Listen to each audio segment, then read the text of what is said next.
तो हेलो दोस्तों, आज हम बात करने वाले हैं horror fantasy movie Van Helsing की। ये फिल्म 2004 में रिलीज हुई थी और अपने डार्क एटमॉस्फेयर और सुपरनैचुरल सस्पेंस की वजह से काफी पॉपुलर हुई थी। इस फिल्म में लीड रोल निभाया है ह्यू जैकमैन ने, जिन्हें आप एक्स-मैन के फेमस कैरेक्टर वुल्वरीन के रूप में जानते हैं। तो चलिए बिना किसी डिले के शुरू करते हैं और समझते हैं वैन हेल्सिंग की पूरी कहानी स्टेप बाय स्टेप। फिल्म की शुरुआत होती है साल 1887 से। हम देखते हैं एक डॉक्टर जो ड्रैकुला की मदद से एक मरे हुए इंसान को फिर से जिंदा करने की कोशिश कर रहा है। उधर कुछ लोकल विलेजर्स को पता चल जाता है कि डॉक्टर कुछ गलत और खतरनाक कर रहा है। वो समझ जाते हैं कि ये काम नेचुरल नहीं है, इसलिए सब लोग मिलकर डॉक्टर के कैसल की तरफ निकल पड़ते हैं ताकि डॉक्टर और उस मॉन्स्टर दोनों को खत्म कर सके। कैसल के अंदर डॉक्टर बहुत खुश है। उसे लगता है कि उसने कुछ एक्स्ट्रा ऑर्डिनरी क्रिएट किया है, लेकिन तभी ड्रैकुला अपनी असली सोच बताता है। वो कहता है कि वो इस क्रीचर को अपने डेंजरस प्लान्स के लिए इस्तेमाल करेगा। ये सुनकर डॉक्टर घबरा जाता है और ड्रैकुला को रोकने की कोशिश करता है, लेकिन ड्रैकुला कोई आम इंसान नहीं है। वो डॉक्टर को वहीं मार देता है। उसी वक्त मॉन्स्टर पूरी तरह जिंदा हो जाता है। वो अपने क्रिएटर यानी डॉक्टर की बॉडी को उठाता है और कैसल से भाग जाता है। भागते भागते वो डॉक्टर को लेकर एक पुराने विंडमिल में पहुंच जाता है। इसी बीच डॉक्टर का असिस्टेंट, जो सीक्रेटली ड्रैकुला के साथ मिला हुआ होता है, विलेजर्स को बता देता है कि मॉन्स्टर डॉक्टर को विंडमिल में ले गया है। अब सारे विलेजर्स उस विंडमिल की तरफ बढ़ते हैं। जैसे ही वो वहां पहुंचते हैं, वो विंडमिल को आग लगा देते हैं। आग इतनी भयानक होती है कि विंडमिल पूरी तरह जल जाता है। उस आग में डॉक्टर और मॉन्स्टर दोनों की मौत हो जाती है। तभी अचानक ड्रैकुला अपनी फ्लाइंग फॉर्म में वहां आता है, यानी वो शेप बदल सकता है और उड़ सकता है। उसके साथ उसकी 3 ब्राइड्स भी होती हैं। वो उस जगह पर आते हैं जहां मॉन्स्टर मरा पड़ा है। ड्रैकुला बहुत गुस्से में है, फ्रस्ट्रेटेड है। उसकी ब्राइड्स रो रही होती हैं। वो मॉन्स्टर को बचा नहीं पाए। लेकिन सवाल ये है, ड्रैकुला उस मॉन्स्टर को बचाना क्यों चाहता था? उसका असली मकसद क्या था? ये बात हमें थोड़ी देर बाद समझ में आती है। अब कहानी 1 साल आगे बढ़ जाती है। यहाँ हमारी मुलाकात होती है फिल्म के मेन हीरो वैन हेल्सिंग से। वो एक मॉन्स्टर हंटर है, यानी ऐसा इंसान जो दुनिया से मॉन्स्टर्स को खत्म करने का काम करता है। इस सीन में वो एक मॉन्स्टर को पकड़ने आया होता है, लेकिन क्रीचर उस पर अटैक कर देता है। वैन हेल्सिंग बिना डरे उससे लड़ता है। काफी डेंजरस फाइट के बाद आखिर में मॉन्स्टर एक बिल्डिंग की छत से नीचे गिरता है और मर जाता है। मॉन्स्टर को खत्म करने के बाद वैन हेल्सिंग अपने ऑर्डर के चर्च में लौटता है। ये ऑर्डर एक सीक्रेट ऑर्गेनाइजेशन है जिसका मिशन है दुनिया से ईविल को खत्म करना। वैन हेल्सिंग इनके लिए काम करता है। चर्च में उसकी मुलाकात एक प्रीस्ट से होती है। प्रीस्ट उसे उसका अगला मिशन देता है। मिशन है ड्रैकुला को मारना। ड्रैकुला ट्रांसिल्वेनिया में है। प्रीस्ट उसे बताता है कि ट्रांसिल्वेनिया में एक लड़की एना और उसका भाई सालों से ड्रैकुला को मारने की कोशिश कर रहे हैं। वो दोनों बहुत ब्रेव हैं, लेकिन ड्रैकुला बहुत ज्यादा पावरफुल और डेंजरस है। अब वैन हेल्सिंग को ट्रांसिल्वेनिया जाना है। प्रीस्ट जब वैन हेल्सिंग को मिशन देता है तो वो साफ कहता है कि ट्रांसिल्वेनिया में लोग ड्रैकुला के खिलाफ कमजोर हैं। वैन हेल्सिंग कहता है, इन लोगों के पास न इनफ वेपन्स हैं और ना ही ताकत। मुझे वहां जाकर उनकी मदद करनी ही पड़ेगी। एना का फैमिली पिछले 400 सालों से ड्रैकुला के खिलाफ लड़ता आ रहा है। उनकी पूरी ब्लड लाइन ने सिर्फ एक ही काम किया, ड्रैकुला को मारना, लेकिन कभी भी वो सफल नहीं हुए। अब उस खानदान में सिर्फ एना और उसका भाई ही बचे हैं। अगर ये दोनों भी मर गए तो उनकी पूरी जनरेशन खत्म हो जाएगी। वैन हेल्सिंग ये मिशन एक्सेप्ट कर लेता है। यहीं उसकी मुलाकात एक जूनियर प्रीस्ट से होती है। ये प्रीस्ट थोड़ा फनी टाइप है, लेकिन बहुत इंटेलिजेंट भी है। वो वैन हेल्सिंग को अलग अलग वेपन्स देता है, बॉम्ब्स, स्टेक्स, सिल्वर बुलेट्स और कुछ एडवांस्ड गैजेट्स भी। लेकिन वैन हेल्सिंग को सबसे ज्यादा पसंद आता है एक स्पेशल क्रॉस शेप्ड वेपन जो रैपिड फायर क्रॉसबो की तरह काम करता है। मतलब एक बार ट्रिगर दबाओ और कई एरोज एक साथ निकलते हैं। वैन हेल्सिंग सारे वेपन्स ले लेता है। अब उसकी जर्नी शुरू होती है। उसके साथ जूनियर प्रीस्ट भी ट्रांसिल्वेनिया जाने वाला है। उधर ट्रांसिल्वेनिया में एना और उसका भाई ड्रैकुला के दुश्मन हैं। वो दोनों मिलकर एक वेयरवुल्फ को पकड़ने के लिए ट्रैप लगाते हैं। भयानक फाइट होती है। वो पूरी कोशिश करते हैं, लेकिन वेयरवुल्फ बहुत ताकतवर है। लड़ाई के दौरान जब वेयरवुल्फ एना को मारने ही वाला होता है, उसका भाई उसे धक्का देकर बचा लेता है और खुद क्रीचर से भिड़ जाता है। वेयरवुल्फ उस पर झपटता है और दोनों नीचे बहते पानी में गिर जाते हैं। एना चीख पड़ती है। उसे लगता है उसका भाई मर चुका है। कुछ दिनों बाद वैन हेल्सिंग ट्रांसिल्वेनिया पहुंचता है, लेकिन गांव वाले उस पर भरोसा नहीं करते। उन्हें लगता है जो भी आउटसाइडर आता है उनके लिए मुसीबत बनता है। तभी अचानक ड्रैकुला की 3 ब्राइड्स गांव पर हमला कर देती हैं, क्योंकि एना वहीं मौजूद है और वो उसका खून चाहती है। अब यहाँ शुरू होता है एक शानदार action sequence. Van Helsing bride से लड़ता है। उनको मारना बिल्कुल आसान नहीं है। वो उड़ सकती हैं, शेप चेंज कर सकती हैं और बहुत पावरफुल है। आखिरकार वैन हेल्सिंग अपना स्पेशल क्रॉसबो निकालता है। वो एक पावरफुल एरो शूट करता है जो सीधे एक ब्राइड को लगती है। वो वहीं तुरंत मर जाती है।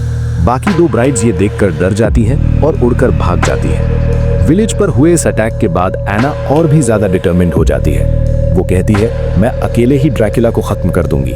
लेकिन वैन हेल्सिंग स्मार्ट है। उसे पता है कि अकेले जाना सुसाइड होगा, इसलिए वो एना को बेहोश कर देता है, सिर्फ उसे बचाने के लिए। जब एना होश में आती है, वो देखती है एक वेयरवुल्फ उस पर हमला कर रहा है और तभी शॉक लगता है। वो वेयरवुल्फ कोई और नहीं बल्कि उसका अपना भाई है। पहले जो वेयरवुल्फ उससे लड़ रहा था, उसने उसे काट लिया था। और रूल ये है, अगर वेयरवुल्फ किसी इंसान को काट ले तो वो भी हाफ ह्यूमन हाफ वुल्फ बन जाता है। अब एना का भाई भी वेयरवुल्फ बन चुका है। वो बताता है कि उसे ड्रैकुला के सीक्रेट्स पता है, ड्रैकुला क्या प्लान कर रहा है और सिर्फ ड्रैकुला के पास ही इसका क्योर है, इसीलिए वो ड्रैकुला के कंट्रोल में है। तभी वैन हेल्सिंग वहां पहुंचता है। वो उसे मारने की कोशिश करता है, लेकिन एना का भाई फिर से ट्रांसफॉर्म होकर भाग जाता है। वैन हेल्सिंग और एना उसका पीछा करते करते एक सीक्रेट प्लेस तक पहुंचते हैं और यहीं ड्रैकुला का असली प्लान रिवील होता है। वहां एक बहुत बड़ा लेबोरेटरी जैसा सेटअप होता है। ड्रैकुला अपने हजारों बच्चों को जिंदा करने की कोशिश कर रहा है ताकि वो अपनी पावर और जनरेशन बढ़ा सके। लेकिन प्रॉब्लम ये है कि उन्हें जिंदा करने के लिए बहुत ज्यादा एनर्जी चाहिए। इसीलिए ड्रैकुला ने एना के भाई को कंट्रोल में रखा है, क्योंकि वेयरवुल्फ के अंदर जो सुपरनैचुरल एनर्जी है वही इस एक्सपेरिमेंट में काम आ सकती है। कुछ ऑफस्प्रिंग जिंदा भी हो जाते हैं और गांव की तरफ उड़ने लगते हैं इंसानों का खून पीने के लिए। पहली बार वैन हेल्सिंग और ड्रैकुला आमने सामने आते हैं, लेकिन केओस में एना का भाई फिर से भाग जाता है। ड्रैकुला का एक्सपेरिमेंट फिर फेल हो जाता है। जो बच्चे जिंदा हुए थे वो थोड़ी देर में मर जाते हैं। एक बार फिर ड्रैकुला हार जाता है। अब वैन हेल्सिंग और एना भागते हुए एक पुराने विंड मिल में पहुंचते हैं। वही विंड मिल जो फिल्म की शुरुआत में दिखाया गया था। वो अंदर जाते हैं और शॉक हो जाते हैं। मॉन्स्टर अभी भी जिंदा है। वो मॉन्स्टर उनसे कहता है, मुझे मार दो। वो कहता है कि अगर ड्रैकुला उसे पकड़ लेगा तो वो फाइनली अपने बच्चों को जिंदा कर पाएगा, क्योंकि सिर्फ उसी के शरीर में इतनी एनर्जी है। लेकिन वैन हेल्सिंग मना कर देता है। उसे समझ आ जाता है कि ये मॉन्स्टर बुरा नहीं है, वो इमोशनल है, अभी भी अपने क्रिएटर को मिस करता है। लेकिन एना का भाई ये सब चुपके से सुन लेता है। वो ड्रैकुला के पास जाता है और बता देता है कि मॉन्स्टर जिंदा है। बदले में वो क्योर मांगता है ताकि वो फिर से इंसान बन सके। उधर एना मॉन्स्टर को मारना चाहती है ताकि सब खत्म हो जाए, लेकिन वैन हेल्सिंग उसे रोकता है। वो कहता है, मैं इसे ऐसी जगह ले जाऊंगा जहां ड्रैकुला कभी इसे यूज नहीं कर पाएगा। वो मॉन्स्टर को कैरेज में बिठाते हैं और निकल पड़ते हैं। रास्ते में ड्रैकुला की 2 ब्राइड्स उन पर हमला करती हैं। भयानक फाइट होती है, लेकिन वैन हेल्सिंग पहले से रेडी था। उसने ट्रैप लगाया हुआ था। एक ब्राइड ट्रैप में फंसकर मर जाती है। इसी दौरान एना का भाई वेयरवुल्फ फिर से अटैक करता है। ब्रूटल फाइट होती है। आखिर में वैन हेल्सिंग उसे मार देता है, लेकिन मरने से पहले वेयरवुल्फ उसे काट लेता है। मतलब अब बहुत जल्द वैन हेल्सिंग खुद वेयरवुल्फ में बदलने वाला है। उधर ड्रैकुला की आखिरी ब्राइड एना को किडनैप कर लेती है। वो वैन हेल्सिंग से कहती है, अगर एना को जिंदा देखना चाहता हो तो मॉन्स्टर हमें सौंप दो। वैन हेल्सिंग डील मान लेता है। सब लोग एक बड़े फेस्टिवल में पहुंचते हैं जहां एक्सचेंज होना तय होता है। लेकिन वैन हेल्सिंग स्मार्ट है। फेस्टिवल में आने से पहले वो मॉन्स्टर को एक सेफ जगह पर छुपा देता है, ऐसी जगह जिसका पता सिर्फ उसी को है। फेस्टिवल के अंदर काफी स्ट्रगल के बाद वैन हेल्सिंग एना को छुड़ाने ही वाला होता है। वो उसे लेकर वहां से निकलने ही वाला होता है। तभी अचानक ड्रैकुला का असिस्टेंट मॉन्स्टर को पकड़कर वहां ले आता है। वैन हेल्सिंग शॉक में रह जाता है। इतनी केयरफुली छुपाने के बाद भी वो लोग मॉन्स्टर को ढूंढ लेते हैं। वो मॉन्स्टर को एक वुडन बोर्ड से बांध देते हैं और उसे ले जाने लगते हैं। वैन हेल्सिंग उनका पीछा करता है, लेकिन इस बार वो फेल हो जाता है। वो मॉन्स्टर को बचा नहीं पाता। उधर एक और प्रॉब्लम शुरू हो चुकी है। वेयरवुल्फ का कर्स धीरे धीरे वैन हेल्सिंग के अंदर असर दिखाने लगता है। सिम्टम्स आने लगते हैं, लेकिन वो अभी पूरी तरह ट्रांसफॉर्म नहीं हुआ है, क्योंकि पूरा वेयरवुल्फ बनने के लिए फुल मून जरूरी है। मून अभी पूरा नहीं निकला है, लेकिन सिर्फ 2 दिन बाद फुल मून होगा और तब वो पूरी तरह वेयरवुल्फ बन जाएगा। अब सब लोग ड्रैकुला के कैसल पहुंचते हैं। वहां एक अजीब सी वॉल दिखाई देती है। एना बताती है कि उसके एंसेस्टर्स घंटों इस दीवार को घूरते रहते थे। शायद इसमें कोई सीक्रेट पाथ छुपा है जो ड्रैकुला तक जाता है। वैन हेल्सिंग ध्यान से वॉल को ऑब्जर्व करता है। उसे नीचे की तरफ एक फटा हुआ हिस्सा दिखता है। उसे याद आता है सीनियर प्रीस्ट ने उसे एक पेपर दिया था। वो उस पेपर को वॉल के मार्क्ड एरिया पर लगाता है और अचानक एक हिडन डोर खुल जाता है, सीधा रास्ता ड्रैकुला के कैसल के अंदर पहुंचकर वो मॉन्स्टर को छुड़ाने की कोशिश करते हैं, लेकिन फिर से फेल हो जाते हैं। तभी ड्रैकुला सामने आता है। वो रिवील करता है कि वेयरवुल्फ बनने का सिर्फ एक ही क्योर है और वो उसके पास है। उसके पास एक स्पेशल सीरम इंजेक्शन है। अगर उसे इंजेक्ट कर दिया जाए तो वेयरवुल्फ वापस इंसान बन सकता है। ड्रैकुला ने ये क्योर इसलिए संभाल कर रखा है क्योंकि सिर्फ एक वेयरवुल्फ ही उसे मार सकता है। अगर कोई वेयरवुल्फ उस पर अटैक करे तो वो उसे इंजेक्शन लगाकर फिर इंसान बना देगा और खुद को बचा लेगा। अब वैन हेल्सिंग मॉन्स्टर को ढूंढने निकलता है। एना और जूनियर प्रीस्ट क्योर वाला इंजेक्शन ढूंढने निकलते हैं। उन्हें सिरिंज मिल भी जाता है, लेकिन ड्रैकुला का असिस्टेंट उन्हें ट्रैप कर देता है और खुद भागने की कोशिश करता है। उसी वक्त ड्रैकुला की तीसरी और आखिरी ब्राइड वहां पहुंच जाती है। वो उन पर अटैक करती है। एना और जूनियर प्रीस्ट बहादुरी से फाइट करते हैं और समहाउ बच निकलते हैं, लेकिन ब्राइड उनका पीछा करती रहती है। उधर मॉन्स्टर पर फिर से एक्सपेरिमेंट चल रहा है। ड्रैकुला उसे यूज करके अपने बच्चों को जिंदा करने की कोशिश कर रहा है। वैन हेल्सिंग ठीक समय पर वहां पहुंच जाता है। वो मॉन्स्टर को छुड़ाने की कोशिश करता है, लेकिन ड्रैकुला उसे पकड़कर नीचे फेंक देता है। इसी दौरान इलेक्ट्रिक शॉक की वजह से मॉन्स्टर खुद को छुड़ा लेता है और ऊपर से गिरता हुआ सीधा ड्रैकुला की तीसरी ब्राइड पर आ गिरता है। वो ब्राइड जो एना को मारने वाली थी। इम्पैक्ट इतना जोरदार होता है कि ब्राइड वहीं मर जाती है। अब ड्रैकुला की सारी ब्राइड्स खत्म हो चुकी हैं और तभी फुल मून निकल आता है।